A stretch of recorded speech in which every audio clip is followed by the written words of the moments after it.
আমরা সমন্বিতভাবে কমিশন মনে করি মোর দ্যান দ্য চ্যালেঞ্জ, আমরা মনে করি এটা একটা অপরচুনিটি। চ্যালেঞ্জ তো অবশ্যই আছে এবং চ্যালেঞ্জ মোকাবেলা করার জন্যই আমরা এখানে আছি।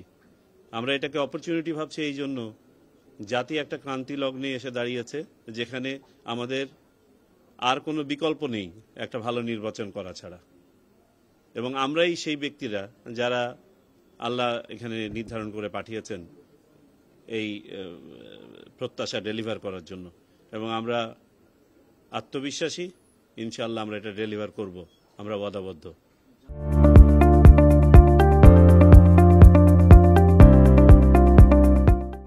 আজকে আলোচনা ছিল মূলত পরিচিতি সভা, এটা ছিল, এবং মতবিনিময়।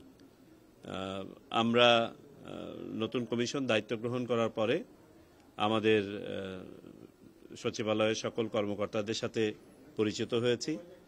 আমরা আমাদের পরিচয় তাদের কাছে তুলে ধরেছি। কোন প্রেক্ষাপটে এই কমিশন গঠন করা হয়েছে সেটা আলোকপাত করা হয়েছে।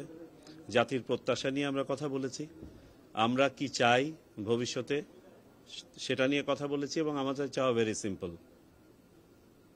একটা সুন্দর নির্বাচন।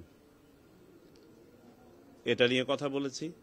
আমাদের দায়িত্ব পালনে বিভিন্ন পর্যায়ের অফিসারদেরকে মাননীয় সিইসি মহোদয় দিক নির্দেশনা দিয়েছেন, এবং একনিষ্ঠতা, সততা, জবাবদিহিতার ব্যাপারে আলোকপাত করা হয়েছে।